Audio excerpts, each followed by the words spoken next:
Is it? I'm going to deviate today from my usual subject matter. I'm going to talk about something else that's personally hit me this week. Well, not personally, but semi-personally, and that is the crash that happened in Stevenage with the modified car gathering and the boy racers. And the reason I'm making this is because this incident, this crash, the fact that several people got seriously hurt, I'm afraid it was necessary to happen. It needed to happen. Now, don't get me wrong. It's terrible that people got hurt the way they did. But what I can say is that me and a lot of other people, certainly living up the road I live in and on residential streets all over the country, are sick and tired of this scourge of boy racers in modified cars who have got no idea how to drive them. Later in this video, I'm going to take you on a little tour outside my house so you can see the kind of thing that I have to put up with on my street. Now, I'm not going to suggest that my street is one of the worst streets in the country for this at all, because there are probably much worse out there. But what you have really is you've got young boys. Okay, now on the crash that happened there was a blue Nissan and a black Toyota, and clearly the guy at fault was clearly the one in the black Toyota for pulling out, and he clearly wasn't paying attention when he pulled out into the street. But you had this 22-year-old boy in the blue Nissan that came speeding down this stretch of road, showing off, and sort of collided into the side of the black one, and then it sent both of the cars careering into the onlooking crowd.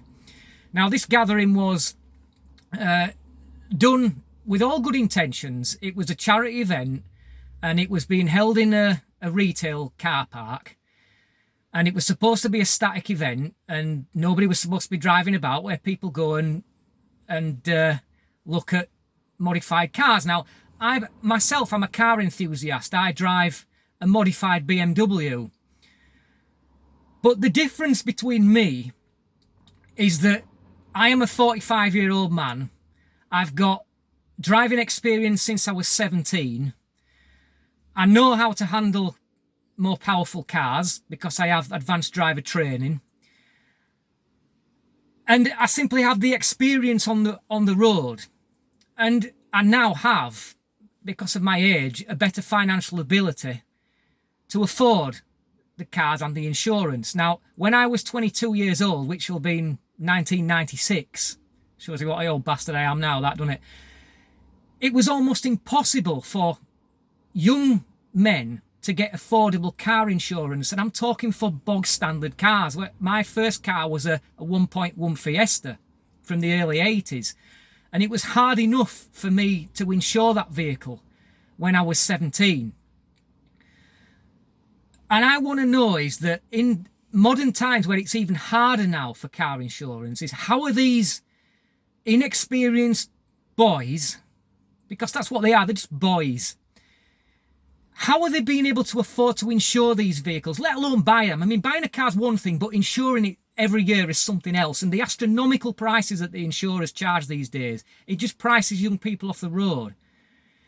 But yet you see them all the time driving souped up cars, and I'm pretty convinced a lot of the time that they are not insured to drive them. They're probably insured to drive a bog standard vehicle, but the modifications haven't been declared, so ultimately they're not insured.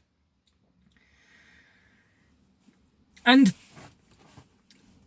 it annoys me heavily, does this kind of behaviour, because I've called the police to report a few drivers who drive up and down our street at ridiculous, dangerous driving, basically. It's not speeding, it's dangerous driving.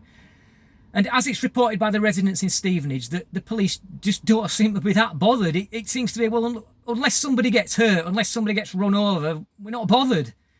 Which is just a crazy attitude to take, because it's a serious modern scourge, is this. And speaking personally, and the way it annoys me is because of I tend to get called a hypocrite for calling this out because of my car. And it's not only that, but you have... It's a kind of it's a difficult one, because it comes at a time as this when just last week there's some kind of a government initiative being brought forward because of young drivers. What they want to do is that they want to make it so young drivers can't drive their cars after dark. Now, it's a ridiculous move, is that, because all that's going to do is to penalise responsible young drivers, and there are a lot of them out there who just want to get a car so they can go to work and do the business, and they don't want to upset anybody, they don't want to race around. They buy the car to go to work, they work to run the car. And when it gets into, December, where it gets dark, where I come from in the northern England, it gets dark sort of round about just before 4 o'clock. How are these people going to get home from work? It's just crazy. What they should be doing is just should be targeting people who are below a certain age. They should be stopping them from driving cars that have over a set amount of brake horsepower, because that is really the problem. It's the power of the cars, and they've no idea how to handle them. And this crash just proves exactly what my point is.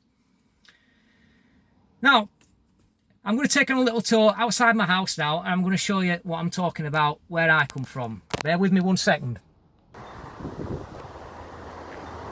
Okay, now if you can hear me, it's a little bit windy.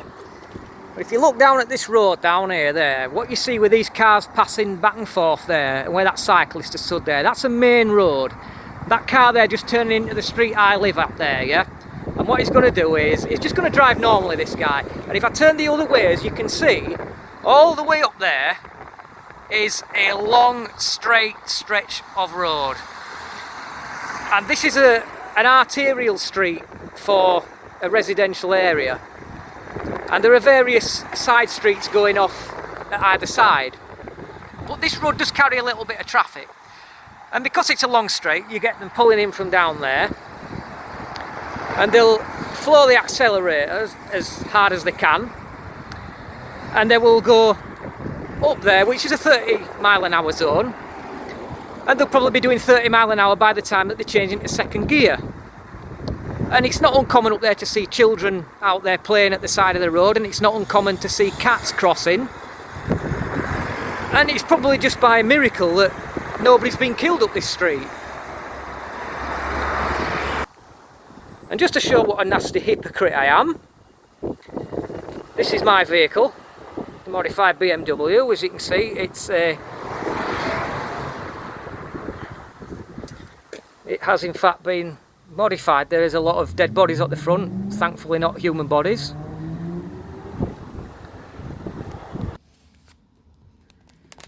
So I'm just going to finish off this video by encouraging all of you that if you live on a road that is like what I've just described, then make sure now is the time more than ever to ram it home to the police if that kind of activity is going on, because children are going to get killed.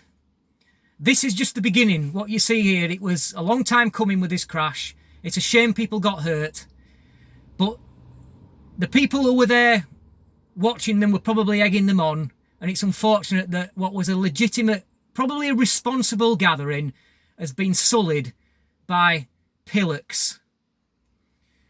Thanks for watching. Till next time, easy.